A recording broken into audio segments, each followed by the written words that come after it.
And though I was groomed and sexually assaulted for years of my adolescence and teens, what I like to call my childhood, um, what should have been, I have a bigger problem with the way that you, all society, made me feel ruined because the language of society taught me that virginity is a thing in and of itself. And while I should have had the right to decide who I wanted to have sex with, who I wanted to be intimate with for the first time, whether it would have been a good choice or a bad choice, I should have had that right. And because I didn't, my whole program has stemmed off Survive in Spades, teaches you how to handle triggers. It teaches you what happens to you if you are like me and you were sexually groomed and assaulted for so long that you associate the mere hint of sexual feelings with your assault and you shut down. And there are triggers all day, every day, blah, blah, blah. But that's not what we're doing today. Those Nasty Women Talk is my book's coming out in September, and I have things to say. And beyond running the workshops, learning how much guilt and shame was wrapped up around me knowing I wasn't a virgin, even though I was from a progressive family and it wasn't overemphasized. We still knew, especially in my generation, but I think it still carries over, that virginity was this thing. And it was like, in my case, people refer to it as, I'm sorry, your virginity was taken or stolen or robbed, or they say you should have been able to give it to whoever you want to or you wanted to. And while they mean well, those concepts are what keep it a thing. It's what keep it a thing that once it's gone for whatever reason, you can't get it back. And if you can't get back this thing that society has taught you is so special, which in and of itself we're going to talk about, because why, if it's so special, do we completely just bastardize sex and love and splash it all over everything and make it tawdry and cheap? You know, why the thing that actually creates human beings, as a progressive liberal, I'm saying the thing that creates human beings should not be done lightly. But that's another subject or another part of this one. My virginity is a concept. It's a thing that was created by, I'm going to quote a meme I saw, and it's on my Facebook page, on my every page probably, my trailer. Virginity is a concept created by men who thought their dicks were so important that they could change who a woman was. So virginity, more than a thing, is a measure.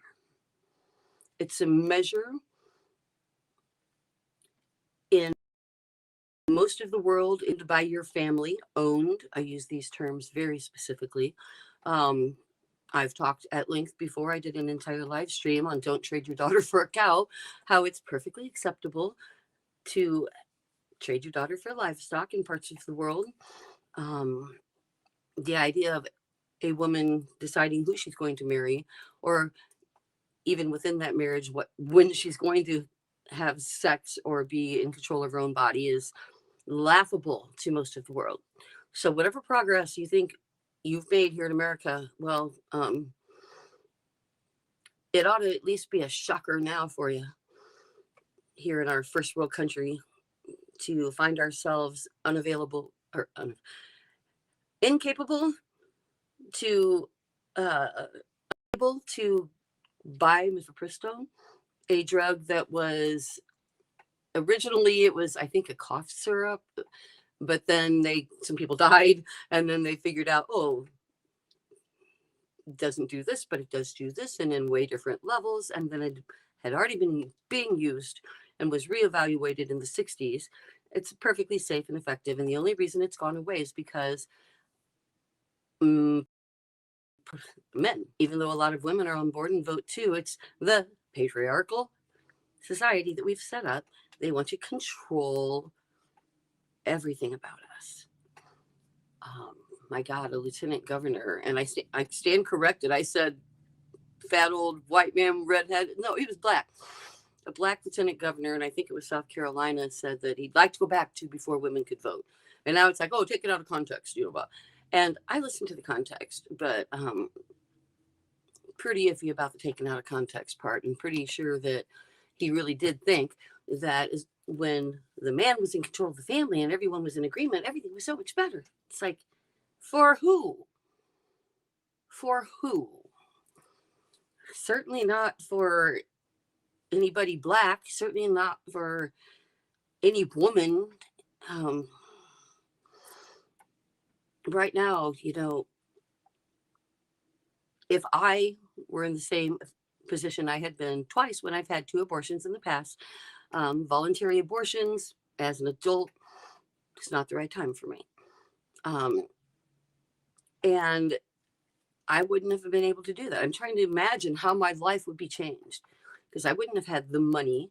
Now it's a privilege. Now abortion is an illegal privilege.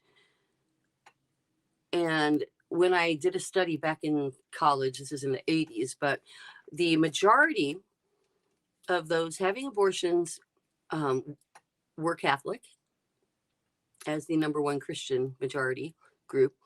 And many of those Catholic girls did not want to have the abortions. They were forced to by their families. Also, evangelicals top that list because they would much rather hide the shame of the family than actually follow the law themselves.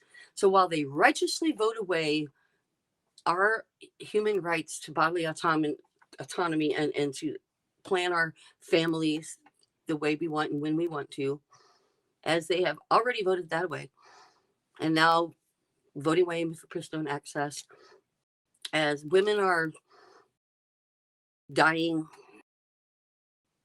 having to wait till they're literally in an emergency crisis, even non-viable fetus, we know it, can't abort it.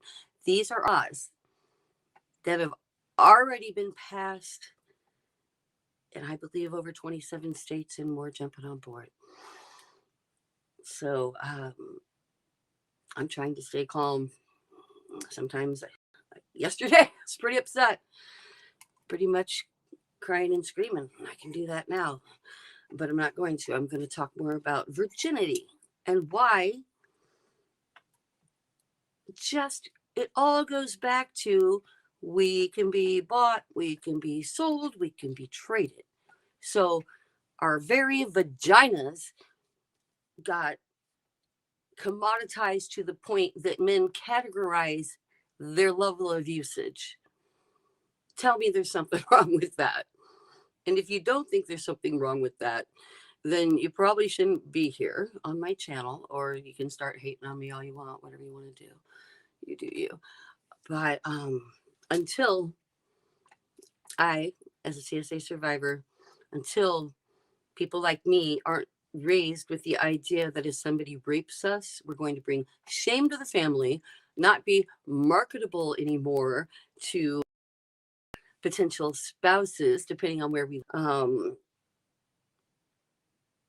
just be thought of as ruined. I mean, these things, oh, I'm so sorry someone, ruined your daughter. It's like, if someone sticks their penis in you, you know what happened? You got raped. You got a penis stuck in you. And you know what happens afterwards? You get really clean. You sue the fucking hell out of them. Your brother or dad goes after them in a perfect world. But your vagina's fine. Hopefully. You haven't been damaged to that point. It's your mind that needs to get out of thinking that you can be ruined, that you can. And it's so hard. Like for me, it took me, I didn't even know I had an intimacy problem. I was married and divorced 3 times, and, always my own righteous reason ways out. I'm not going to go through all those now. I'm just saying what I didn't do and didn't know I didn't do until I felt it finally, with my husband now and forever, is I wanted to be with him as much as he wanted to be with me. In the past, even in marital situations, I was always viewing, before therapy, before reprogramming my brain with neurolinguistic, I am a neurolinguistic practitioner now because it worked for me. Combination of EMD and cognitive behavioral therapy. These are the things that work for cPTSD. And neurolinguistics is just looking at the part of your brain that has not processed these things. And once you can process it properly and put it into the hippocampus, and I talk all at length about this, I'm not going to do that. That'd be the whole day. But there's a whole live stream about it back there, and I'm going to organize my YouTube stuff. I'm got behind the last couple of weeks, been crazy. The book coming out, and my CD just got released, and I'm recording 3 CDs simultaneously with various artists in various cities. I decided to just wham it all out. I'm not getting any younger, and I keep writing. So back to, as a cPTSD survivor who has been through that training, who has learned to reprogram my brain, I can now look at what happened to me.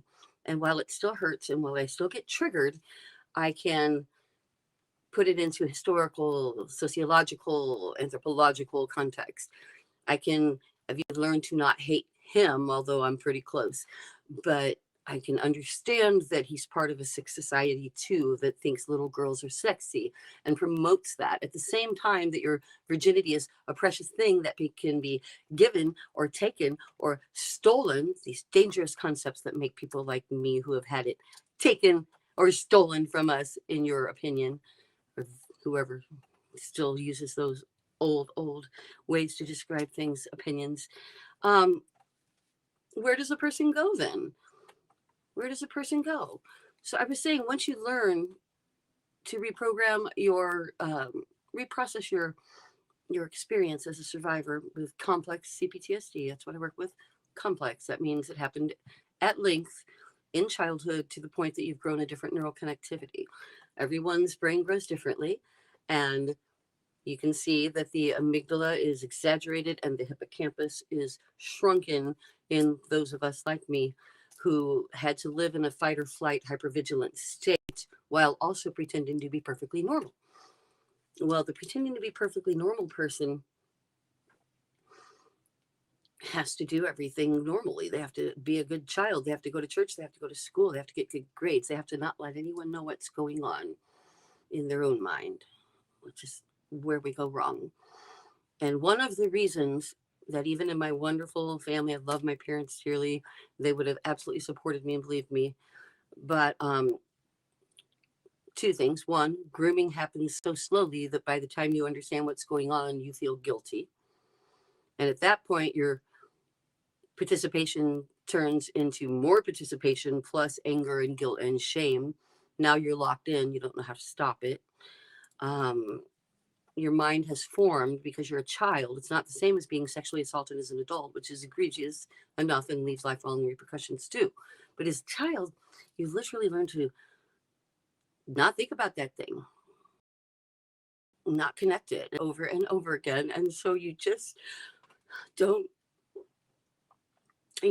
connect it. So you need to do that now. And I'll be happy to help you. I don't charge anything. I never will. I'm going to have workshops and the book coming out, and I'm looking for sponsors. And I know that's a bold statement that everybody coaching program to publicists that I've talked to are like, you might want to be careful about that. I'm like, no, help needs to be there when you need it, not when you can afford it. So I'm asking you guys, all of y'all, whether you're a survivor like me, or I don't know, you have like a child or a sister or a mom. I think that pretty much covers everybody. Or a brother. Boys are raped too. And they're way less like, and also suffer really, really bad lifelong repercussions, especially from the double layer of afraid to tell. But what you can do is stop using terms like your virginity was stolen or taken, or it's a gift for somebody someday, or it's precious. Tell your daughters, sons that virginity is precious. It's like, well, if this precious thing that is the most precious thing that you have to give away to the most precious person someday, your spouse, and I believe that your spouse should be your most precious person, then what are we supposed to do? You're starting us out at emotional ruin and asking us to climb our way back out. And that is not fair. That is not fair. My rapist didn't ruin me. I thought he did. I thought I was so ruined, I went out and tried to ruin myself some more. But once I figured that all out, I turned it all around and I became successful. And I have my store. It's been open since 2017, and I rolled it over to support Sweet now, and nothing but Sweet shopping group. It's kind of buried at the end of my website, sweetsurvivor.com. We need your $5 a month. We need your subscriptions. I do have all this jewelry that I do want you to. I'm going to take pictures. I've been saying that for 2 days. I just haven't had time. These are all 10,000 Villages pieces from my store, obviously brand new and carded. These are glass beads handcrafted by Creaciones Conita, small business that allows artisans to work from home. I've got a couple of those. I've got these beautiful spun web earrings. I wear a lot. I've seen them on my stepdaughter. They are made from CFN Market linkages who help craftspeople develop skills and earn fair wages. You're sensing a theme here. Sweet Shopping Group supports women and community artisans only. And these are the skyscraper glass earrings. These are great. If you want to glam it up, I could almost wear it with what I have on, except not really glamming it up so much as I just get on whims with jewelry.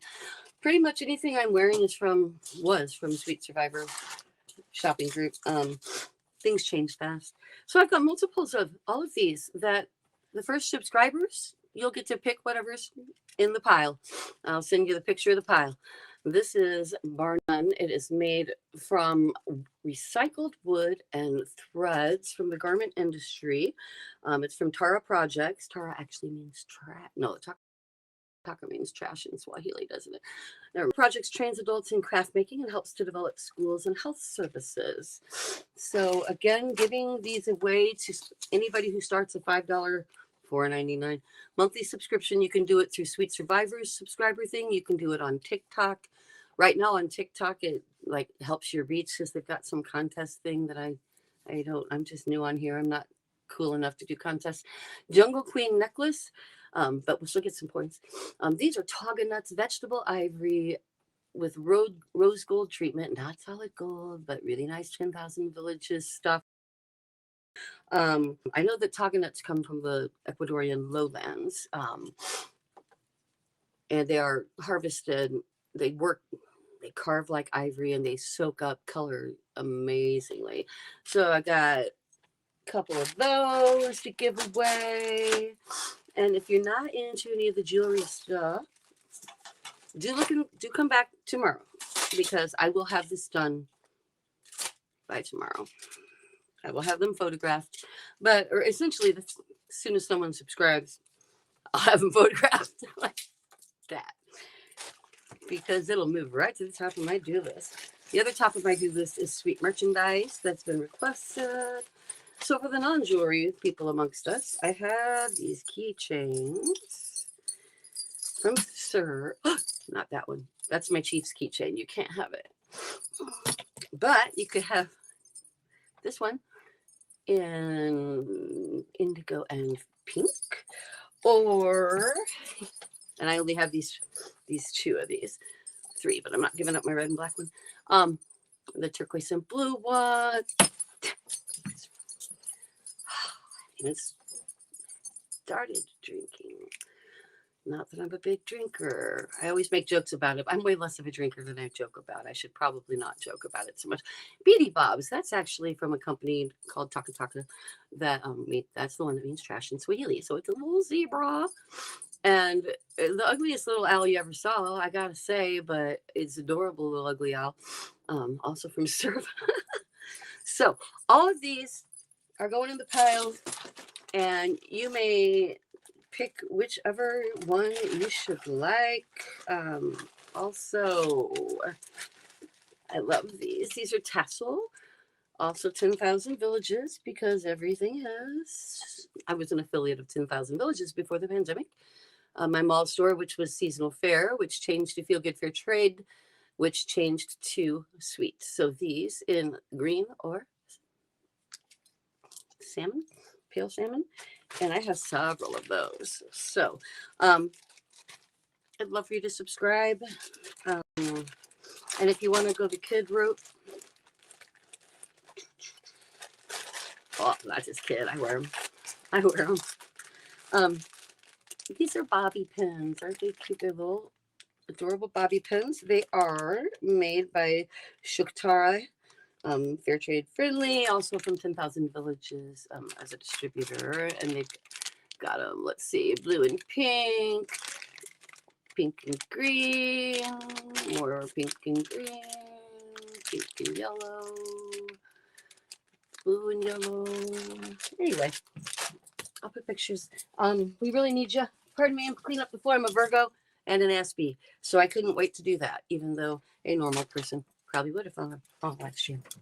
So do me a favor. One thing, call it assault. It's not sexual abuse. It's assault. When you rape someone, I don't know what could be more assaulting than putting your penis in somebody who doesn't want you to.